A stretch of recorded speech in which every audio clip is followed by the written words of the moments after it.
hoje aqui neste lugar de adoração. A primeira coisa que eu gostaria de enfatizar hoje à noite, e precisa estar em nossos corações, é que Jesus não é fundador de uma religião.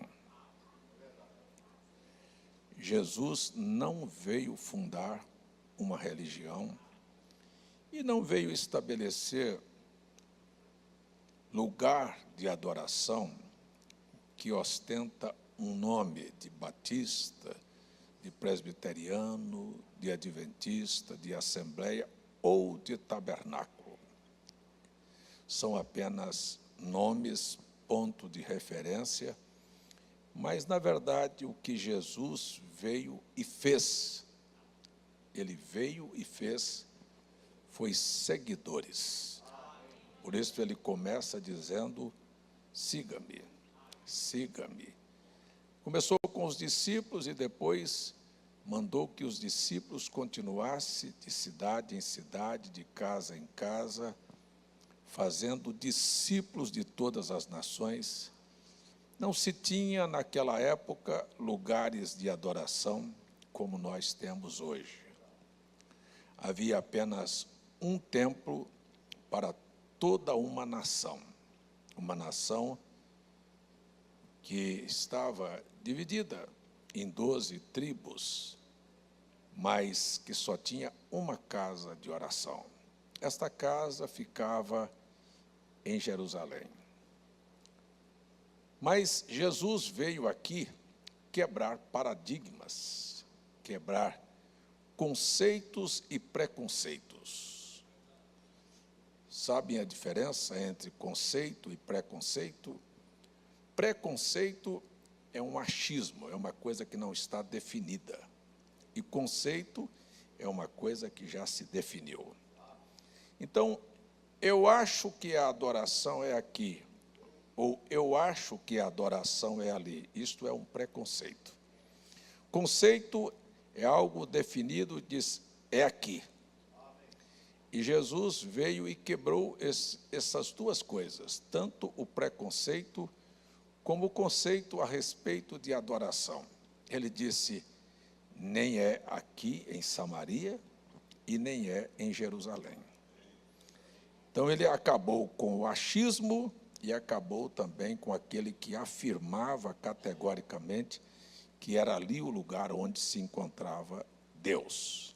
E ele desmanchou isto. E não somente isto, mas ele acabou com toda uma ideia que as pessoas tinham a respeito de Deus e o quanto elas eram religiosas. Eu quero lembrá-los que a religião é a mãe, é a origem dos crimes que já houveram sobre a terra.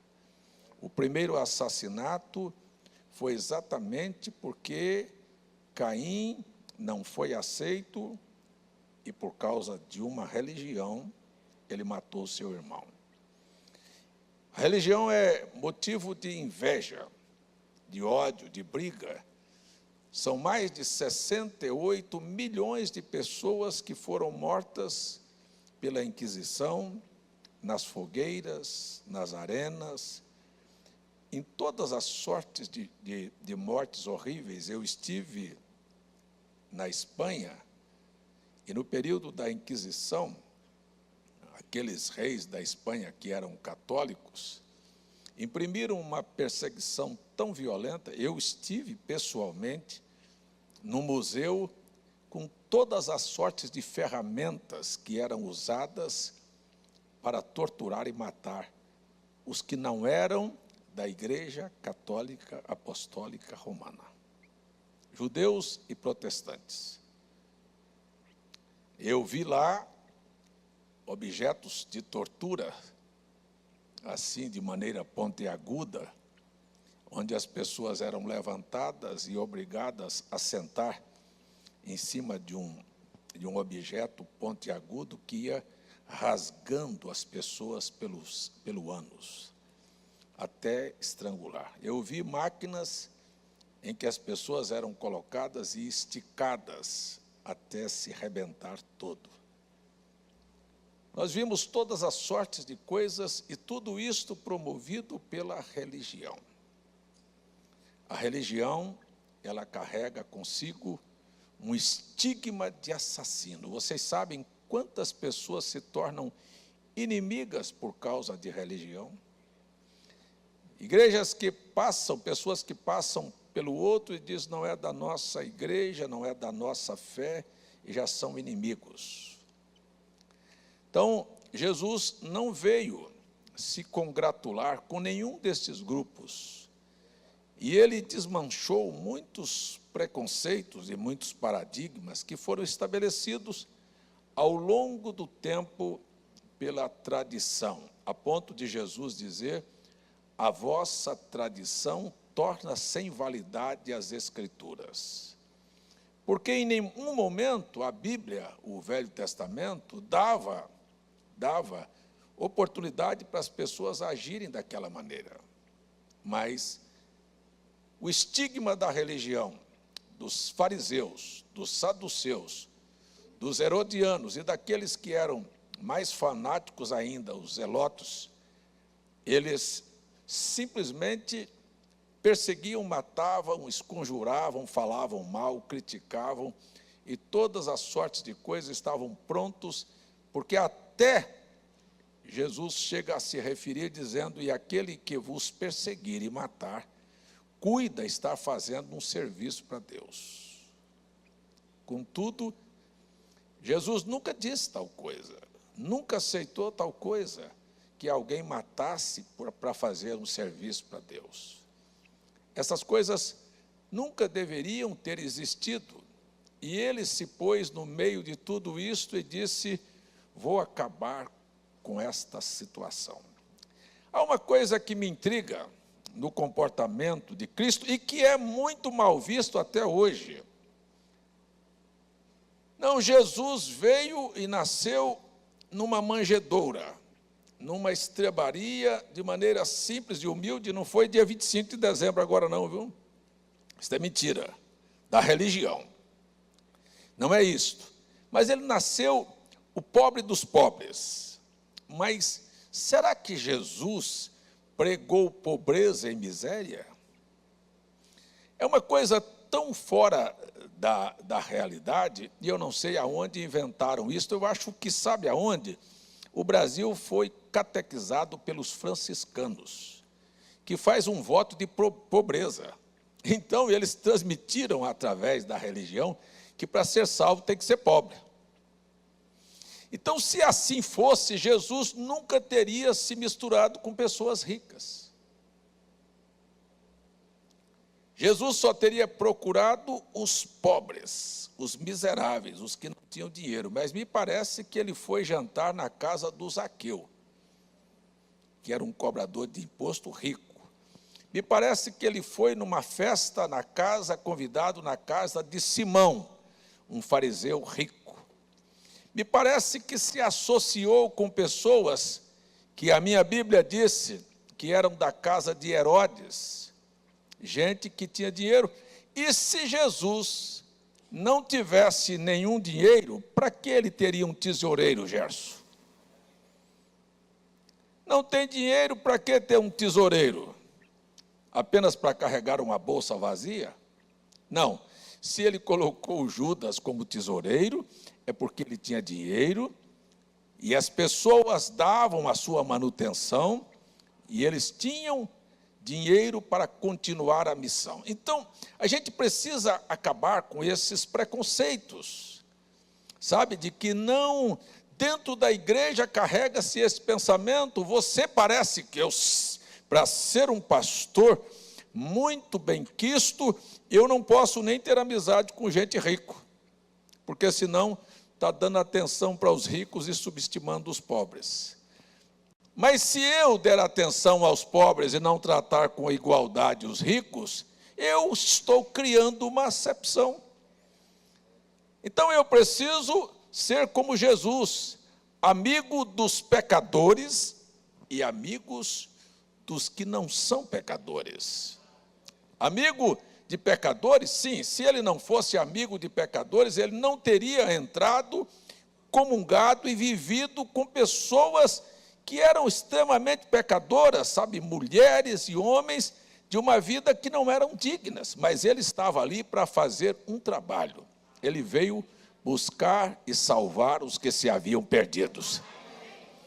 Mas por que nós, quando nos tornamos cristãos, vou chamar de cristãos, disse o profeta, nós pegamos o caminho inverso e não seguimos o caminho que Cristo seguiu? O irmão Brana disse que comumente nós tomamos o caminho inverso, nos tornamos pessoas orgulhosas e prepotentes, e viramos verdadeiros fariseus e dizemos, não sou como aquele. Talvez você não seja como o bêbado, a prostituta e o ladrão. Talvez você seja muito pior assentado aqui dentro. Porque a partir do momento que você se considera melhor do que um bêbado, do que um ladrão, do que uma prostituta, você nunca viu Jesus fazer tal coisa. Você os vê tratar com igualdade, e quando pega uma mulher em adultério e diz, ei, quem é que vai, o que é que o senhor diz para poder condenar esta mulher? Ele diz, o que é que eu digo para condená-la? Vou dizer uma palavra, quem de vós não tiver pecado, seja o primeiro a atirar a pedra. Ele estava desarmando, ele se tornou naquela hora um advogado de defesa daquela prostituta. Ele lançou um argumento que deixou todo mundo de mãos atadas, porque aqui hoje à noite, quem é melhor do que qualquer pessoa que está ali na sociedade? Você não é melhor. A graça de Deus é melhor. E a graça de Deus foi estendida a mim e a você para promover perdão, salvação e libertação. Posso ouvir seu amém ou não? Então, por que nós nos tornamos arrogantes a ponto de achar que somos melhor ou melhores do que aqueles que cometem tais coisas? Prestem bem atenção, este não é o comportamento de Cristo. Jesus não agiu assim. Jesus estava ali para fazer a diferença, estender a mão para o caído, levantá-lo e condicioná-lo a uma nova etapa de vida. Ou será que não foi isto que ele fez comigo e com você? E por que nós queremos agir diferente com aqueles que estão fora? Por que nos consideramos melhores? Disse o profeta, nos tornamos arrogantes, prepotentes, orgulhosos, e ao invés de tomarmos o caminho que Cristo nos ensinou, nós fazemos o caminho oposto, o caminho da religião. E ainda sem conhecer os fundamentos principais que Jesus veio sustentar, ele se misturou com pobres e ricos, se misturou com pecadores e com pessoas fiéis a Deus, se misturou com gente excluída da sociedade, como leprosos, como pessoas doentes, e se misturou com pessoas saudáveis. Ele estava aqui para ensinar a mim e a você, não sei se tem alguém com vontade de ser cristão aqui, de seguir o modelo, o padrão de Jesus. Seus ensinamentos fundamentam-se bem diferente da religião. Ele dizia, quer saber de uma coisa? Quando você chegar numa festa ou numa casa, nunca assuma os primeiros lugares. Nunca seja como os fariseus que se assentam à frente, que vestem roupas, sabe, com destaque para serem vistos pelos homens. Disse, espere ser chamado. Você que se assenta lá atrás, espere ser chamado para ocupar um lugar de honra. Não passe à frente e não queira ser aquilo que você não é. Porque aquele que se humilha será exaltado. E aquele que se exalta será humilhado. Não é feio alguém dizer, ei, levanta deste banco e vá lá para trás, e você lá de trás venha sentar aqui. Parece que a ordem de Jesus é completamente estranha aos nossos olhos. Quando nós chegamos no final do Novo Testamento, para desmontar a cabeça da gente, jogar a gente por terra, nós encontramos no capítulo 4 que havia um trono e 24 tronos ao redor do trono. E aqueles são os elementos principais do céu. As pessoas que estão mais perto de Deus, que se assentaram nos primeiros lugares. Sabe quem são eles?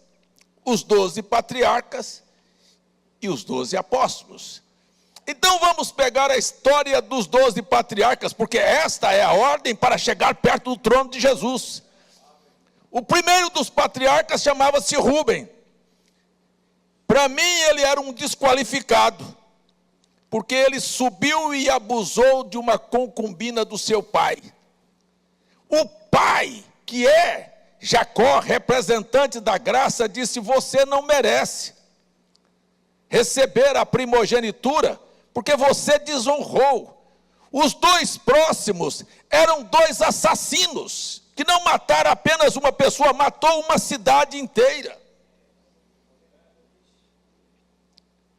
Por causa da virgindade da sua irmã Dinar, entraram e mataram os moradores de Siquém.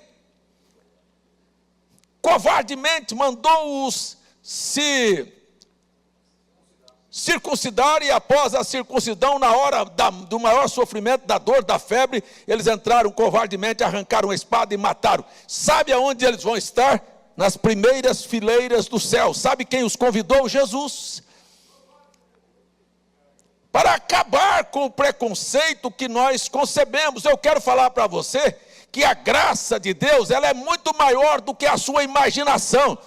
Que Deus pode pegar a sua cabeça e dar nós na sua mente, e Ele é soberano e faz o que quer. Eu vou dizer uma coisa para vocês aqui, abertamente: eu acho que eu não sou digno de entrar no céu.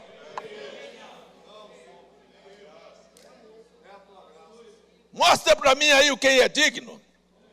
Mas você quer saber de uma coisa? Eu acredito que vou entrar lá pela graça de Deus. A dignidade não é nossa, não é o que a religião está imprimindo. Tem muita gente que está certinho com a letra da Bíblia, mas erradinho no seu espírito. Porque a má aplicação das Escrituras, disse o profeta William Branham: você pode estar certo na sua doutrina e errado no seu espírito. E aquela pessoa que está certo na doutrina e errado no espírito, errou o céu.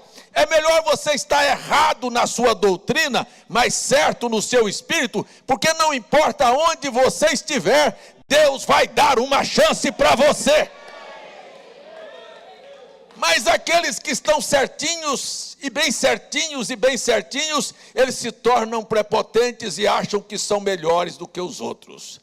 Eu não sei se eu estou ouvindo o seu amém. Vocês estão me entendendo?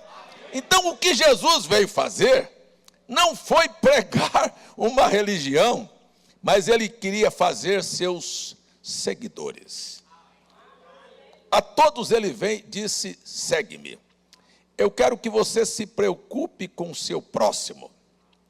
Mas como é o meu próximo? Olha só a parábola que ele pregou sobre o próximo. Eu quero dizer que estar aqui e não se importar com o próximo é pior do que ser um fariseu hipócrita.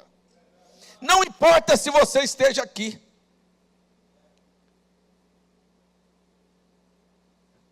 Quando ele foi propor a parábola sobre perguntado quem era o próximo, ele disse: eu vou dizer para vocês quem é o próximo. O próximo é aquele que você faz tudo para ajudá-lo. Não importa se ele é pobre ou rico, se ele é ignorante ou não, se ele está doente ou está saudável, ele é o seu próximo. Não sei que eu estou falando com alguém. Não importa se ele é ladrão ou uma prostituta, Jesus veio aqui para ajudar. Não foi os que estavam sadios, foi os que estavam doentes. Quem é o próximo? Ele disse: eu pergunto. Um certo homem ia de viagem para Jericó. foi assaltado na estrada. Foi assim que Jesus ensinou quem era o próximo. E então ele estava caído, tinha sido roubado, assaltado, muito ferido, e passou um sacerdote.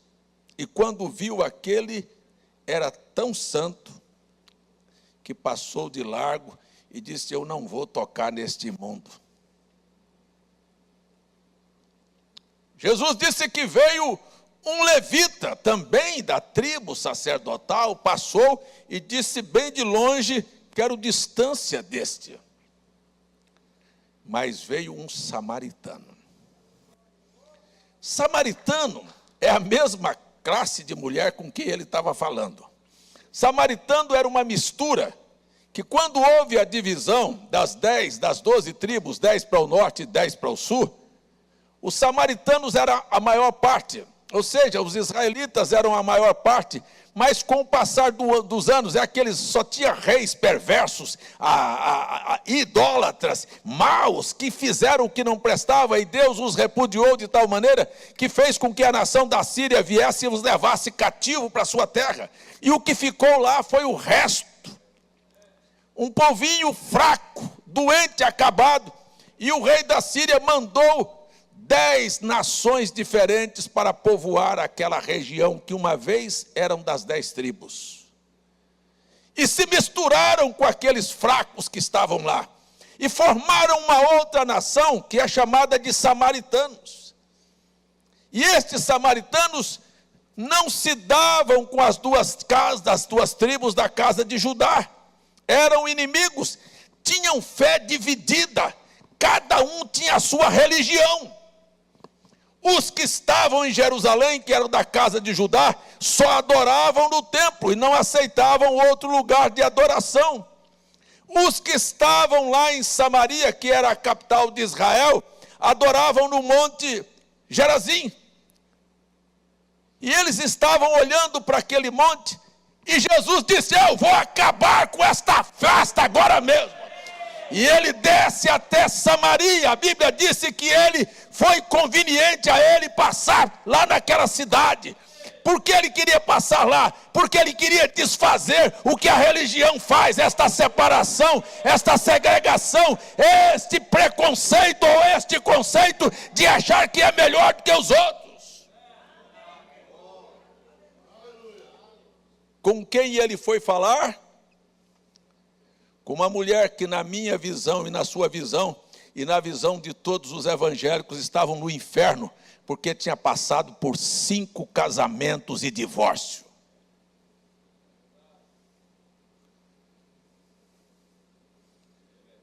Hein? E agora vivia com outro homem que não era nem casado, agora estavam num período pior ainda, ou na mesma coisa. E Jesus não procurou a primeira dama, mas ele foi eita, que coisa boa. Foi na hora imprópria, eita, que coisa boa. Ele não foi na hora apropriada, que só ia damas e gente honesta. Ele ficou lá ao meio-dia, depois que todas as damas e mulheres boas já tinham ido buscar água. Ele ficou a propósito,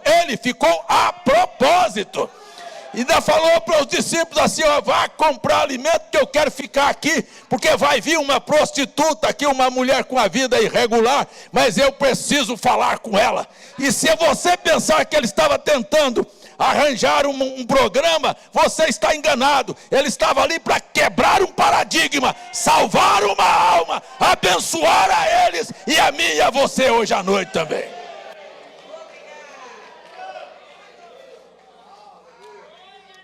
Quando a mulher chega, ele estabelece um diálogo com ela, a ponto dos discípulos, ficar de longe dizendo: mas ele está conversando com uma mulher, sozinho, uma mulher que carregava marcas de separação da sociedade. O irmão Brana chegou a dizer que ela usava um diadema de flores na cabeça para que as damas entendessem quem ela era. E ele sabia quem ela era e puxou a conversa. E a conversa foi longa. E ele começou então, naquele dia, eita, parece que Deus está falando com alguém aqui hoje à noite. Eu não sei com quem é, mas parece que Deus está falando com alguém aqui, para desmanchar certas coisas na nossa cabeça.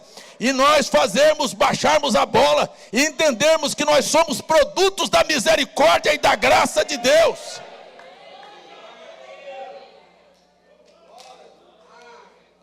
Amém? E ele ficou lá e começou a conversar com a mulher. Mulher, me dá um gole desta água. Ele disse, você não sabe que judeu não fala com samaritano? E ele então disse, mas se você quiser, eu posso te dar de uma água que você nunca experimentou. Ela tinha um clamor dentro. Eita, que coisa boa. Todo ser humano tem um clamor dentro. Toda alma clama por um acerto. A mulher tinha passado por 5 casamentos, não é porque ela não prestava, não, ela queria arranjar um homem.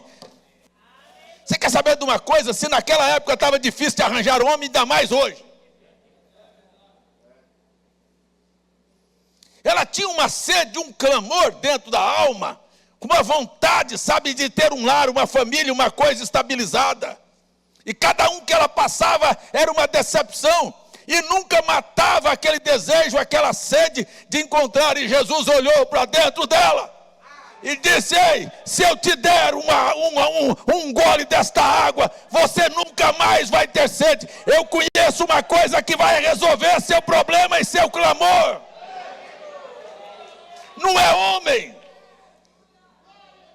E ela disse, Senhor, mas não estou vendo o Senhor com corda, nem com balde para tirar água. Era o que ela pensava e sabia a respeito de religião. E ele disse, eu não preciso de corda e de água.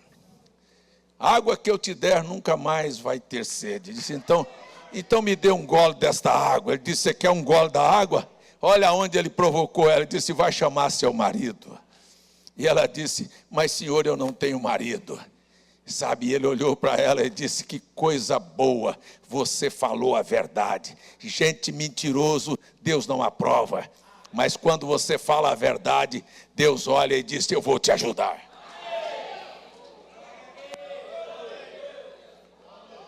Posso ouvir seu amém? Disse, você disse a verdade porque você teve 5 maridos.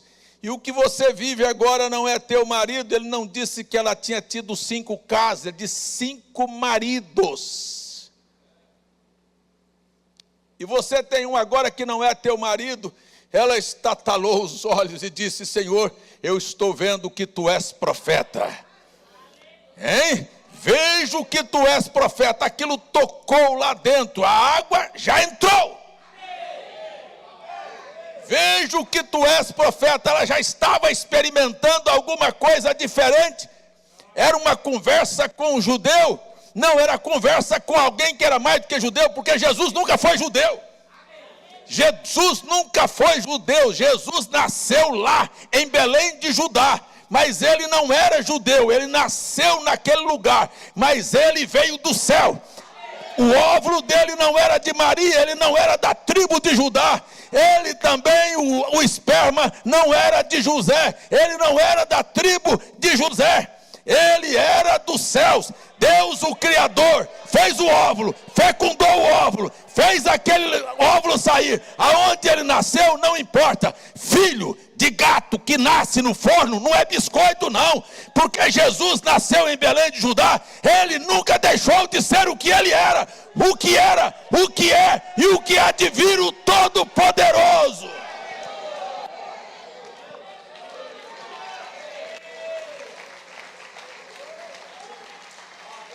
Glória a Deus.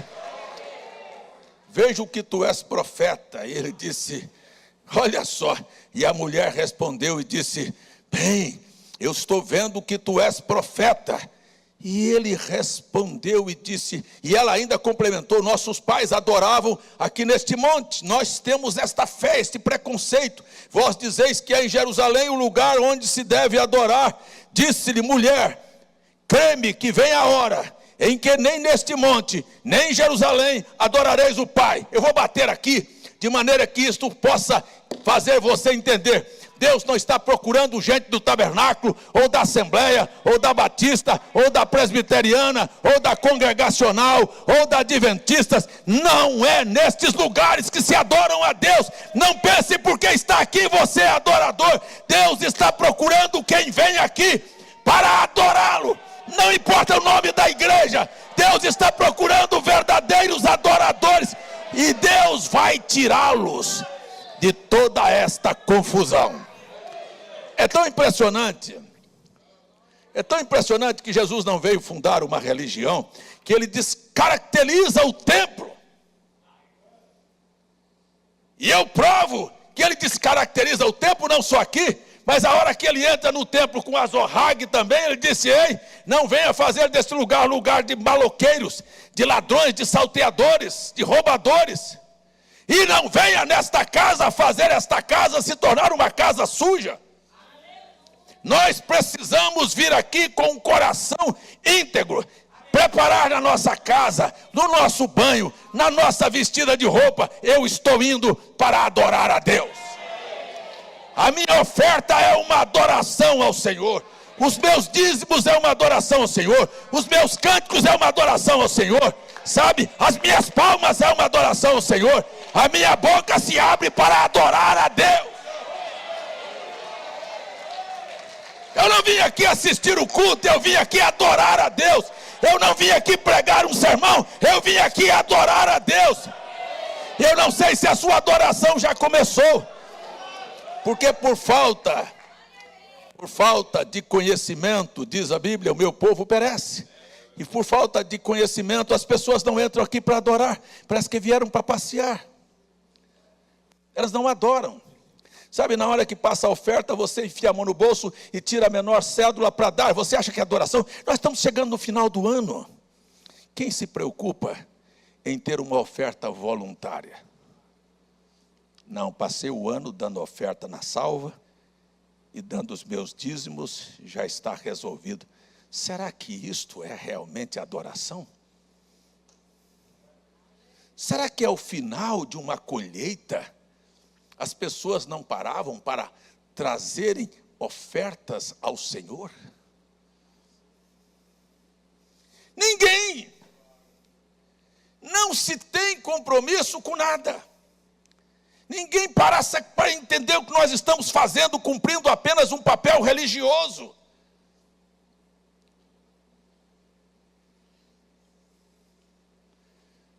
Porque Deus não nos abençoou em nada. Quem é que não foi abençoado este ano? Quem não foi? Diga aí, eu não fui. Eu sei que você não foi. Você passou o ano doente em cima de uma cama, não comeu, não respirou, não bebeu, não se moveu, não teve inteligência para nada, porque você não foi abençoado. Mas quem foi abençoado? O ano está terminando, não passou um dia sem comer, pode até ter dias reclamando. Eu estava vendo hoje uma reportagem dizendo: você sabe como viveu os nossos pais lá atrás? Eles não faziam 3 refeições por dia como nós fazemos. Sabe quem foi que ensinou a fazer 3 refeições por dia? Sabe a hora que o teu corpo recebe a regeneração das células? É quando você está com um prato de comida comendo? Ou é quando você não está comendo e está dormindo?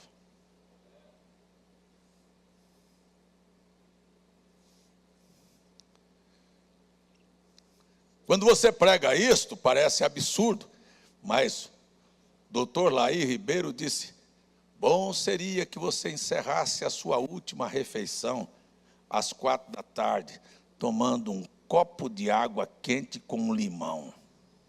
Deus me livre. Tomar um copo de água quente às 4 da tarde com um limão espremido. Diz: você não sabe o bem-estar que você estava fazendo para o seu corpo.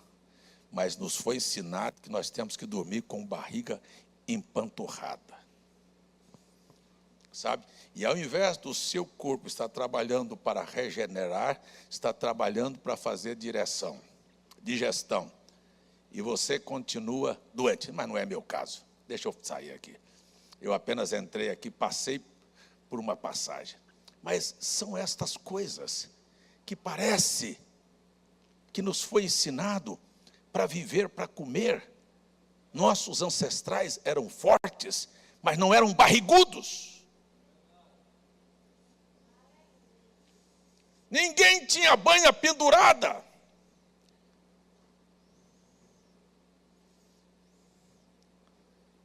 Ninguém estava com excesso de peso.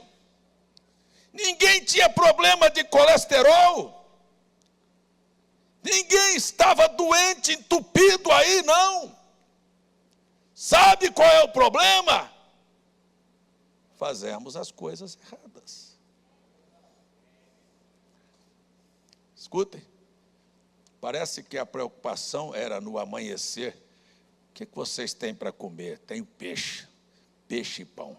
A gente nunca viu falar que no anoitecer Jesus estava preocupado em dar comida para o povo. Preste atenção na história, nas coisas como são.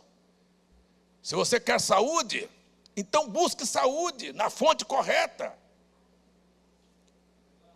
O que não presta tem que ser abandonado. Deixa eu seguir minha linha aqui. Então eu quero falar que Jesus encontrou aquela mulher, ofereceu aquela mulher, daqui um pouquinho, aquela mulher quebrando o paradigma da cabeça dos fariseus, que Jesus não falava com samaritano e nem tratava com mulher. Ele faz daquela mulher a maior evangelista da história, faz ela abrir a porta da cidade e ir gritando: ei, venham cá, eu encontrei um homem aqui que contou a história da minha vida e quebrou a barreira entre judeus e entre samaritanos. Venham aqui ouvi-lo, eu achei o Cristo. E aquela salvação veio para aquela cidade quando Jesus quebrou essas coisas. E se Jesus quebrar esses paradigmas, você não discute com seu parente.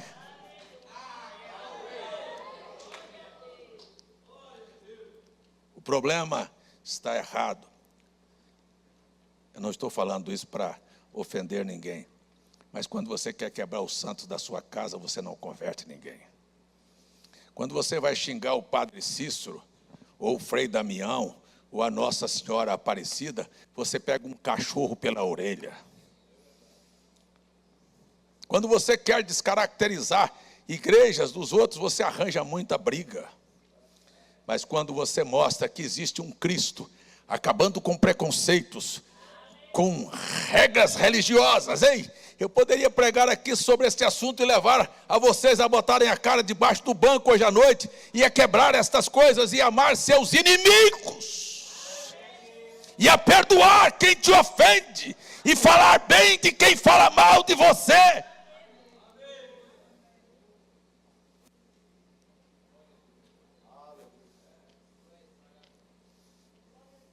Eu queria perguntar, quantos de nós reagimos assim? Será que falaram bem de Jesus? Só falaram bem de Jesus.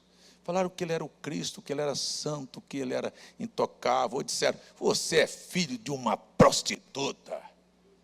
Você é um enrolador. Você é um falso, um demônio. E Jesus respondeu para eles: demônios são vocês, falsos são vocês. Você sabe qual era a de Jesus? Estava sempre pronto para estender a mão e perdoar.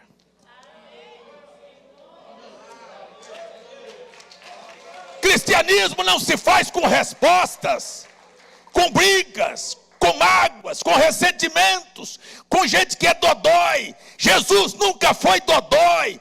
Podem fazer o que quiserem e eu vou provar. Pode cuspir, pode esbofetear, pode falar, pode maldizer, pode fazer o que quiser. Ele continua sendo o mesmo até o último momento, ensinando a mim e a você que o perdão é a maior força que existe no mundo.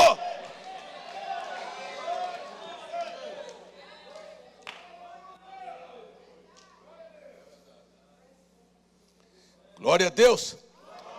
Me parece que os primeiros ensinamentos de Jesus foi este assim: ei, se te pedirem a capa, por que você não dá a túnica? Porque eu não sou besta. Ele não disse que era para você ser besta, ele disse que é te pedir a capa, dê a túnica. Se te pedir para ir 1 milha, vá 2. Se te bater na face, dê a outra. Se falar mal de você, fale bem. É assim que se faz cristãos. Sabe aquela mulher que só aprendeu a falar boas coisas? Ela implicou o inferno. E alguém veio dizer para ela: ei, você só sabe falar bem. O que você acha do irmão Pedro? Irmão Pedro é um bom irmão. Mas ele tem aquilo e aquilo. Não, ele é um bom irmão. Qualquer coisa é uma boa pessoa. É uma boa pessoa, é um bom irmão. Sabe o que é? Alguém disse: vou fazer essa mulher agora entrar em problema. Me diga aí o que a senhora acha do diabo. E ela disse: um bom adversário. Nem do diabo ela falava mal. Ele é muito bom adversário. Se não fosse bom, não teria nem graça. Eu quero falar para você que vai haver uma festa no céu. Uma festa em que você vai ver que você deu golpes mortais em Satanás aqui nesta terra, que era tão poderoso, porque mesmo sem conhecer que estava lutando com o diabo, você termina vencedor. É o caso de Jó. É o caso de Jó. Perdeu gado, perdeu filho, perdeu saúde, a mulher ficou contra ele. E você nunca viu ele maldizer nem o diabo. Muitos crentes não podem sofrer qualquer coisa que o diabo. O diabo está furioso, o diabo está contra mim. Calma aí, meu amigo. Diga boa coisa dele. Ele disse: diga aí, quando ele se levantar contra você, diga: eu estou sendo treinado para uma vitória grande. Nunca viu o Jó dizer uma só vez que o diabo tinha tirado seus bens, Ele disse: eu não estou entendendo. Eu não estou compreendendo. Eu estou achando ruim até o dia que eu nasci. Tudo está muito escuro. Eu não tenho encontrado uma resposta em Deus. O negócio está difícil, mas ele nunca disse que era o diabo. Mas, no entanto, quem era? Hã? Não, vocês não sabem falar.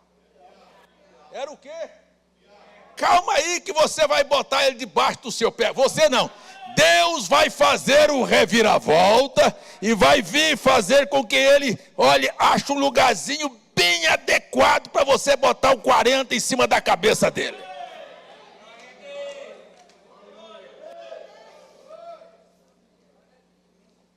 Deus é assim. Então você não vê Jó reclamar, maldizer, sabe? Nem contra seus amigos que estavam contra ele. Respondeu, sabe? Mas não era isto. E depois, mais tarde, é citado lá em Ezequiel 14, é citado lá em Tiago. Não leste sobre a paciência de Jó?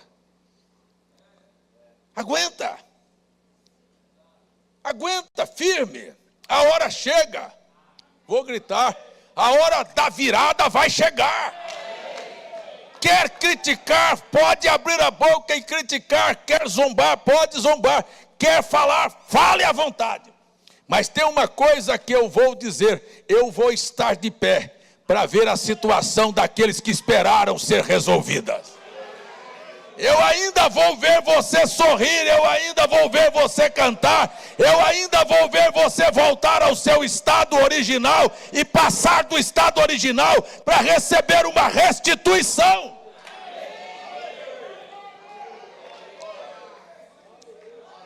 Glória a Deus. O que ninguém esperava de Cristo foi o que ele fez. Ele disse: olha, não seja como aqueles que quando jejuam, tem cara de santo. Eu estou jejuando. Diz: quando jejuar, seja tão normal como se nunca tivesse jejuando. Levante, lave o seu rosto, pinte o seu cabelo, passe o seu perfume. Não saia fedendo gambá, não, para dizer que eu estou jejuando. Não precisa feder gambá para jejuar. Ou precisa? Hã? Então, unja a tua cabeça, lava o teu rosto, escova o teu dente, cante de manhã, seja feliz. Não fica com cara de quem está morrendo, porque eu estou jejuando. Quando você der esmola, dê com a direita sem a esquerda saber.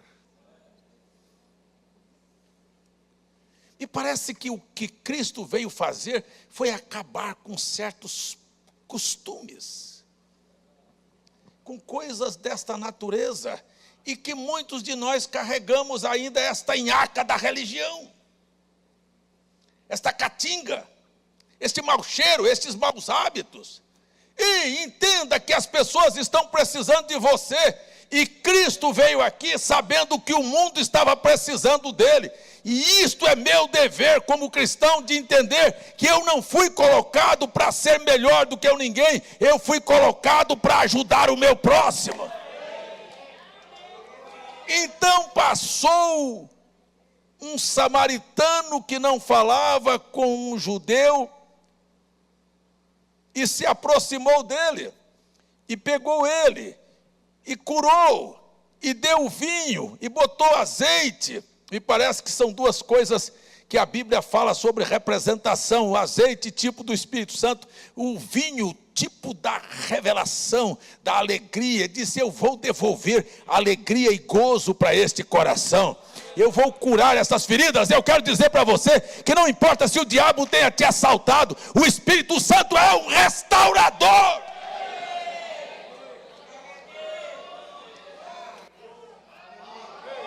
Eu não sei quem quer sair daqui alegre, feliz, abençoado, ou você quer sair para casa triste, assaltado, doente, acabado, veio aqui para reclamar. Não, o homem estava caído, mas o bom samaritano desceu, se fez como um deles, foi lá e curou as feridas, foi lá e deu alegria. Volte para casa alegre, feliz, regozijante. Não seja religioso.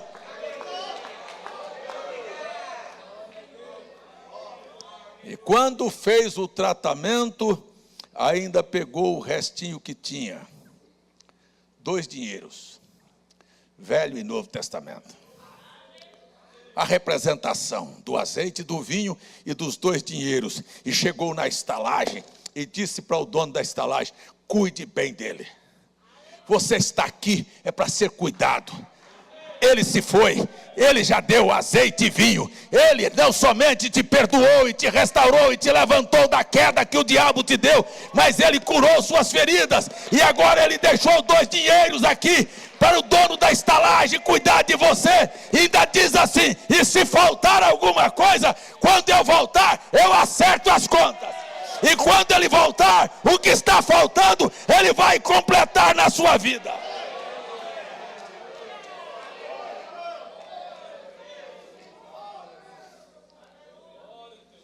Ele perguntou: me diga uma coisa, na sua concepção, quem era o próximo?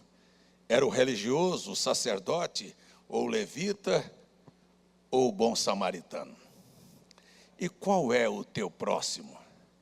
Aquele que está precisando, que está caído, açoitado, assaltado na beira da margem, seja lá pelas drogas, pela prostituição, pelo roubo, pela vida dissoluta. E por que a igreja não reage?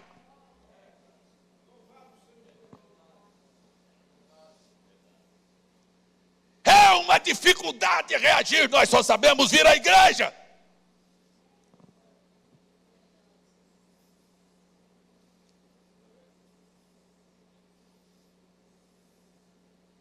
Veja se você é Cristo em carne humana hoje. Se você personifica, ou seja, se você na sua vida, Cristo está entronizado. Não importa se você vai ser criticado.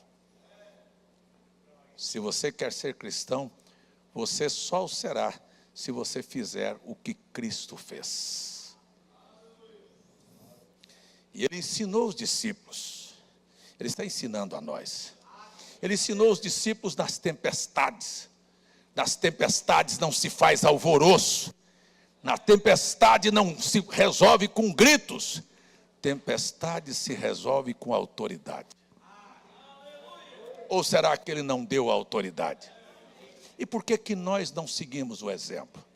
Conosco é no grito. Grito. grita dentro de casa, com filho, com mulher, grita no emprego, grita com todo lado e não resolve nada, só faz escandalizar. Mas ele veio quebrar isto. E quando os discípulos gritaram bastante e foram falar com ele, ele os censurou e disse: até quando eu vou estar com vocês? Vocês nunca aprenderam o meu ensinamento? E mais uma vez se levantou e disse: fica quieta, tempestade. Ô Gerson, quantas vezes seu pai chegou no meio de uma turbulência, um homem bigodudo, chapeuzudo, da calça frouxa, e vocês estavam alvoroçados, ele só falava uma palavra e tudo acalmava?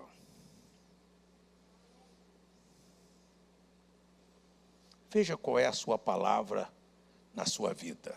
O que é que você faz? Aquilo não era outra coisa, Gerson. Aquilo era só o exemplo de Cristo, de acabar com o alvoroço.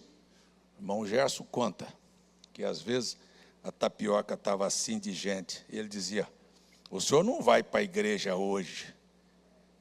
O senhor não vai? Ele disse: vou não. Ia lá dentro, tomava banho, trocava a roupa. Quando saía, dizia: fica aí, nego besta. Eu vou deixar de adorar a Deus por causa de tapioca? Mas Deus honra. Faça para você ver. São palavras assim, que as pessoas não conseguem entender. Por que que as coisas funcionam na vida de uns e não funcionam na vida de outros?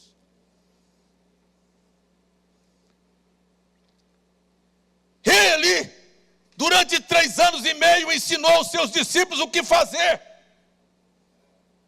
Eu vou embora, eu vou sair de cena, mas vocês precisam levar agora ao restante do mundo o que eu estou ensinando a vocês.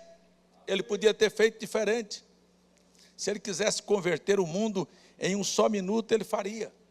Mas ele não fez. Se ele fosse lá depois que ressuscitou na casa do Herodes e do Pôncio Pilatos e do sumo sacerdote Caifás e diz: ei, vocês mataram, me crucificaram, mas eu estou vivo aqui. Ele não fez. Ele apareceu aos seus discípulos e às mulheres e agora disse: agora vocês levem esta mensagem para o mundo. Mas por que ele não foi lá e disse: está vendo, Caifás, você é o chefe da religião, diga para o seu povo que mataram o Cristo? Ele não fez. Sabe o que ele está esperando? Ver a mim e a você sair e dizer: ele está vivo. Eu queria perguntar, o que é aquilo que eu falei aqui? Eu disse que nós estamos com covardia, que não temos coragem de assumir o nosso papel, de dizer a esta sociedade que existe um Cristo vivo. Não é uma religião não, é um Cristo vivo.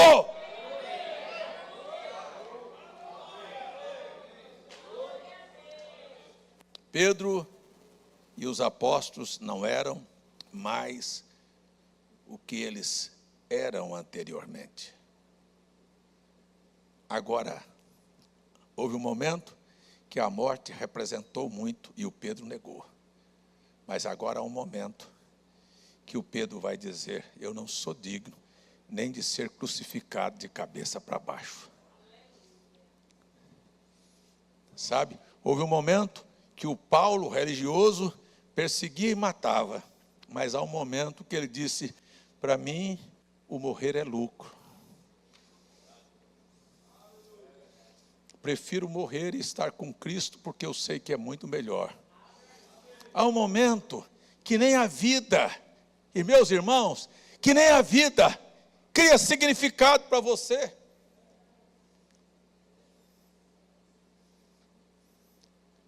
Alguém me disse: soltaram um filme, um livro, um vídeo sobre a vida que está desviando pessoas. O que é a vida?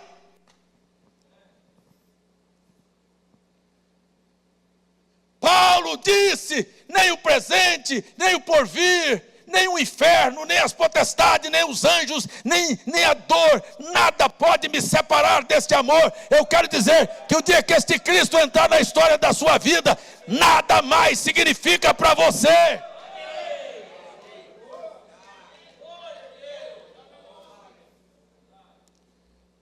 O ensinamento de Cristo acaba com a fragilidade do sentimentalismo. E ele vem assim, parece que arranca.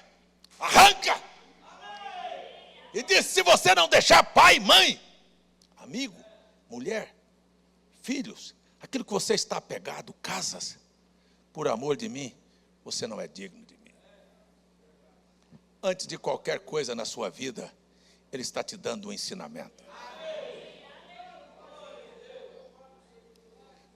Tem alguém aí? Tem alguém me seguindo aí hoje à noite? Está ruim para você? Mas o que ele veio fazer foi fazer esse tipo de igreja. Agora eu vou voltar lá no princípio da mensagem. O que o Senhor está dizendo? Ele disse: a minha igreja, as portas do inferno não vão prevalecer contra elas. Aí você diz: o tabernáculo, a batista, a assembleia? Não, ele disse: a minha igreja. Individualmente você se torne uma duplicidade de Cristo. Um Cristo com a outra cara, um Cristo com outro nome, um Cristo numa outra data, um Cristo numa outra cidade, um Cristo representado em você. Você está me entendendo? Você está me entendendo? Então, quando ele disse isto, ele estava nos ensinando que o cristianismo não seria uma religião. Ele disse: mas as portas do inferno não vão prevalecer contra a minha igreja. Você diz: bom, então ele tem uma igreja. Tem. A palavra igreja quer dizer os chamados para fora. Chamados para fora de onde? Da ordem social, da ordem religiosa, do pecado, da imoralidade, da injustiça, da falsidade. Ei, chamados para fora, igreja é isso. O resto são apenas denominações colocadas pelos homens, mas a igreja de Cristo vai marchar impolutamente vencedora. Você pergunta como? Sabe como? O inferno vai correr de você. Ele pode até tentar te enfrentar, como ele foi enfrentar a Cristo, mas quando ele vinha para enfrentar a Cristo, ele arregava.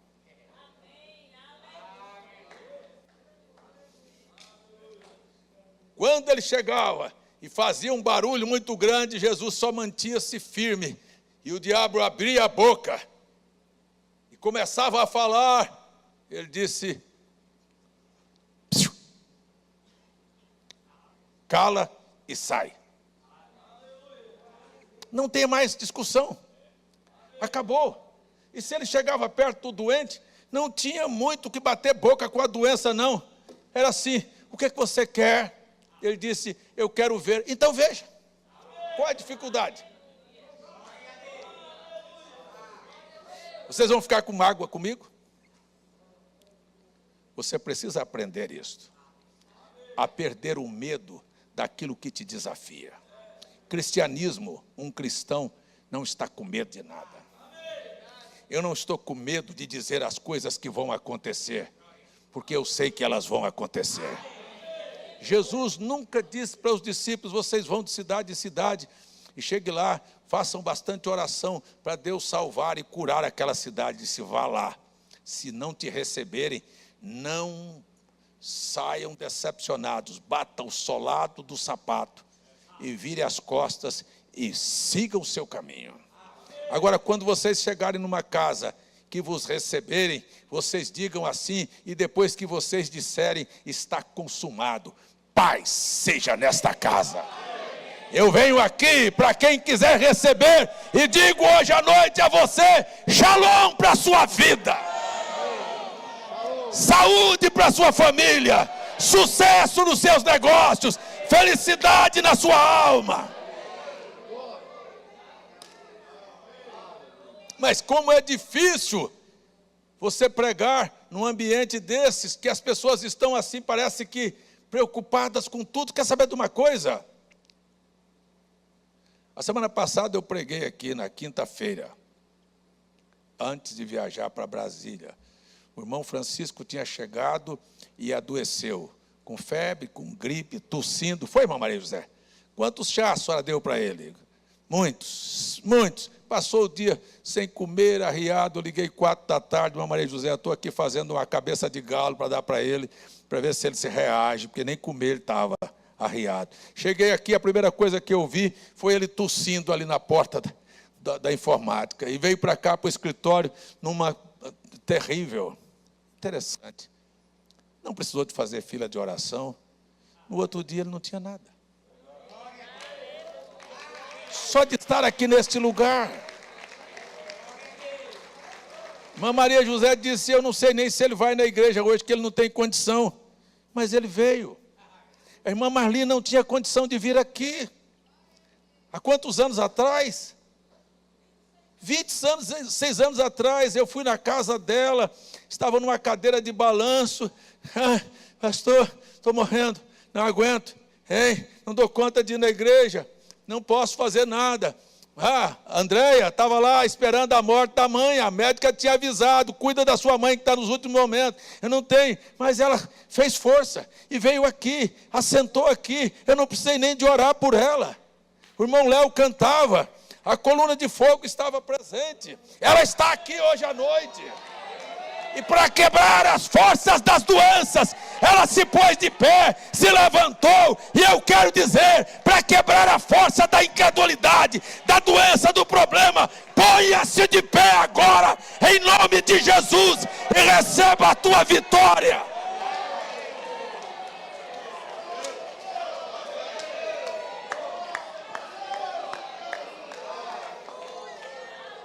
Qual é a diferença? Qual é a diferença? Você acha que aquele Deus que estava naquela noite não está aqui? Jesus Cristo veio para salvar, foi ungido para libertar os oprimidos do diabo. E qualquer pessoa que quer ser liberta e curada aqui hoje à noite, está decretada a tua vitória aqui hoje à noite.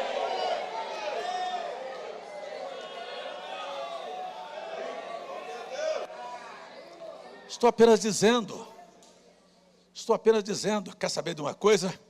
Aqui hoje, enquanto esta palavra está sendo pregada, se você crê é problema seu, e se não crê é problema seu, mas é a verdade. Laços de Satanás estão sendo quebrados, armadilhas estão sendo desfeitas, viu? Obras do diabo estão sendo destruídas, demônios estão sendo expulsos, Deus está curando corações aqui, Deus está restaurando vidas, Deus está trazendo a alegria de servir e de viver o Evangelho de Jesus Cristo.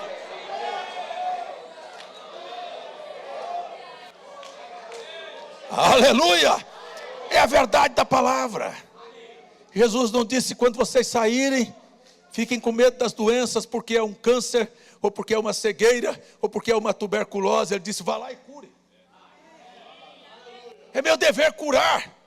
É simples, é só dizer, você está curado, em nome de Jesus. Se aquela pessoa receber, ele se põe de pé e ele vai vencer aquilo. Se aquela pessoa não receber, aquilo volta para você e você leva adiante a palavra de Cristo.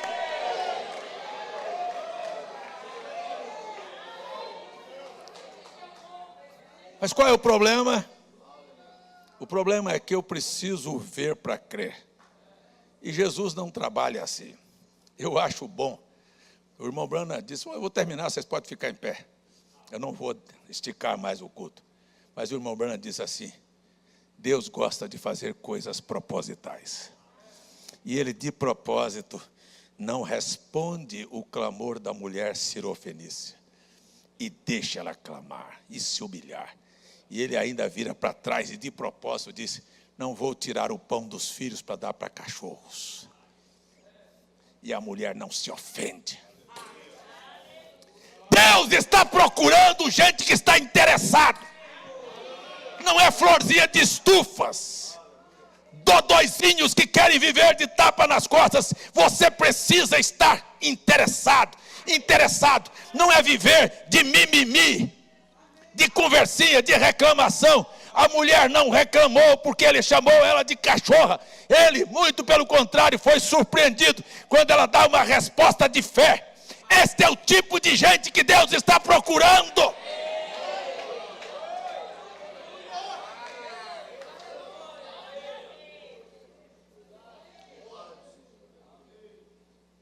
Ela estava distante da sua casa.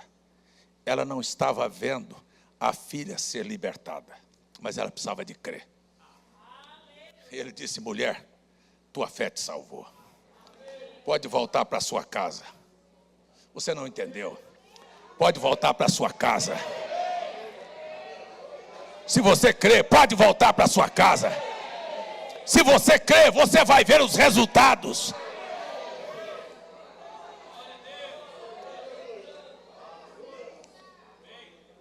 Volta. Quando chega em casa, a filha está liberta, ela pergunta: que hora aconteceu? Exatamente na hora que ele falou. Milagres estão acontecendo exatamente agora.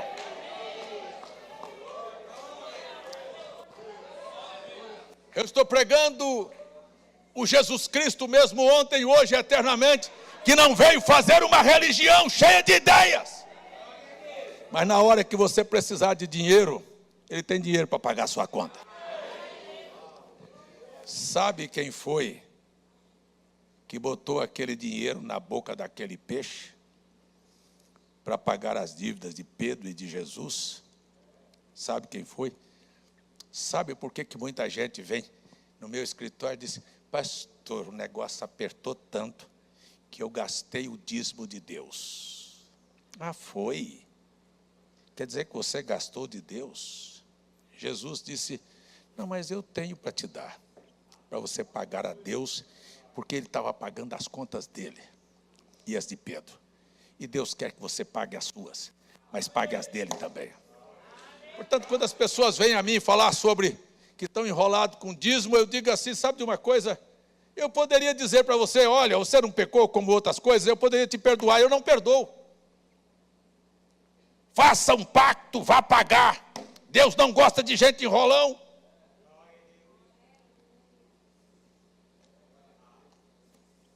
Vá lá. Eu quero dizer que esse culto é o culto do Jesus Cristo, que quebrou os conceitos e os preconceitos e quer organizar a sua vida.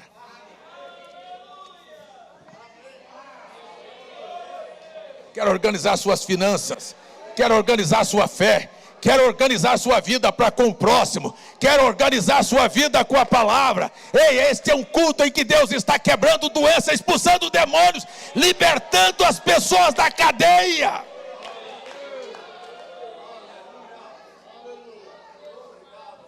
Não é de gente assentar aqui com o colarinho duro pensando, como eu já vi muitos: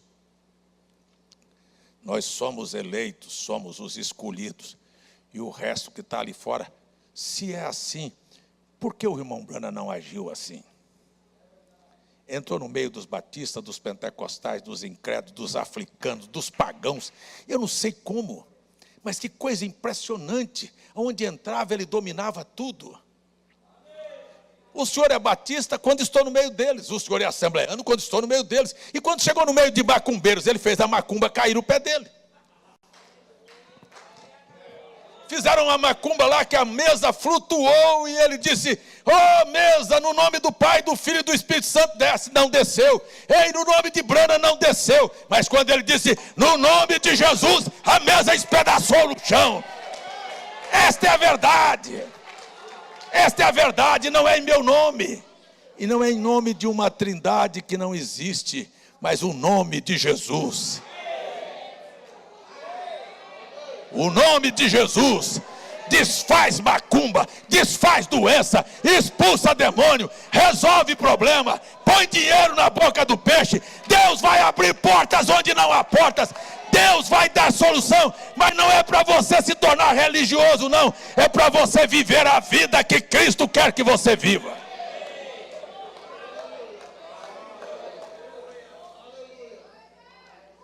Posso ouvir seu amém?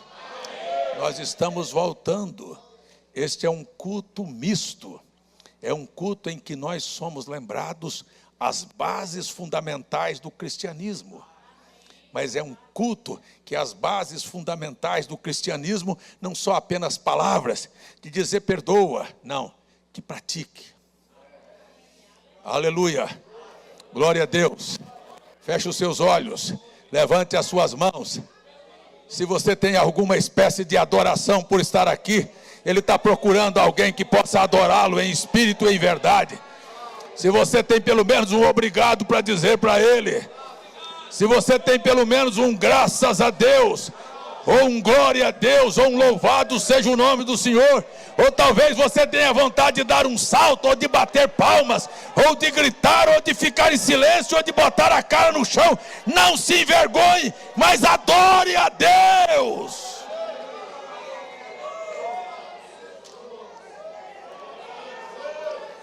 Aleluia, glórias ao nome do Senhor, glórias ao nome do Senhor.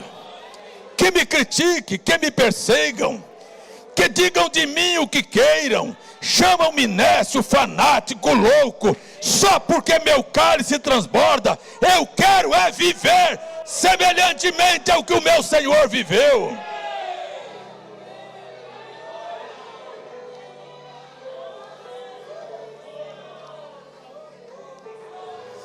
Glória a Deus. Se tem algum adorador aqui, o Pai está passando por você nesta hora. Oxalá que Ele pare no seu altar e abençoe sua vida, e você volte para casa abençoado. Mas se não há ninguém para receber a bênção, ela já foi dada aqui hoje à noite. Ela vai retornar à sua fonte de origem. Deus todavia é glorificado e sua palavra não volta vazia. Aqui na internet, em algum lugar, Deus está ajudando a vida de alguém.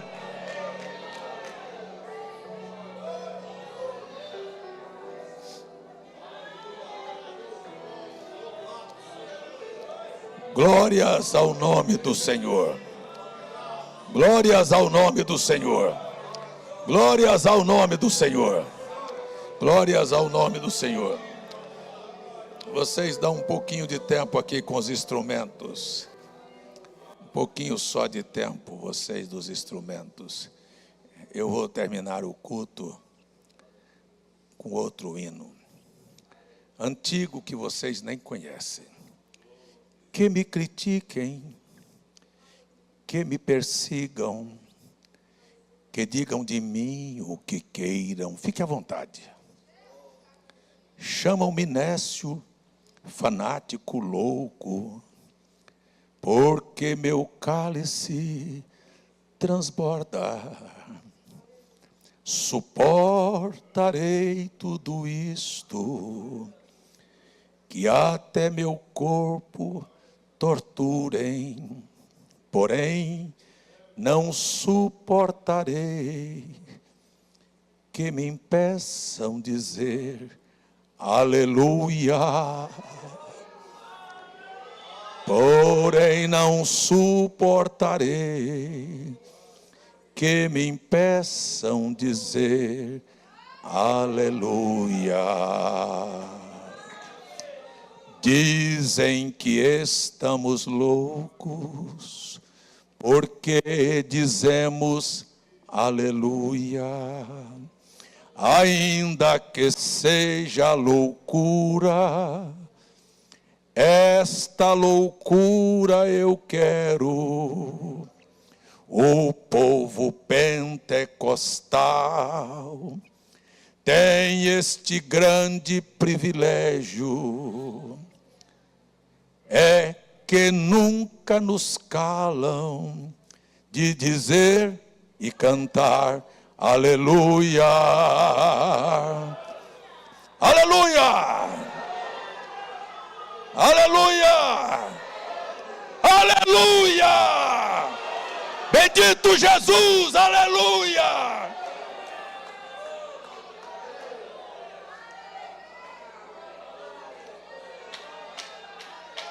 Que me persigam, que me critiquem, que digam de mim o que queiram. Chamam-me nécio, fanático, louco, porque meu cálice transborda. Suportarei tudo isto, que até meu corpo torturem. Só não vou suportar, porém não suportarei que me impeçam dizer. Foi muito fraco, foi muito fraco. Porém não suportarei que me impeçam dizer. Aleluia!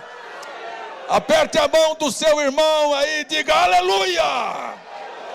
Aleluia! Louvado seja Deus pela sua vida! Louvado seja Deus pela tua saúde! Louvado seja Deus pelo perdão dos teus pecados! Louvado seja Deus pela tua proteção! Louvado seja Deus pelo Espírito Santo! Louvado seja Deus pela tua vitória aqui hoje à noite! Então eu digo aleluia! Aleluia! Deus abençoe vocês! Até domingo, se o Senhor permitir.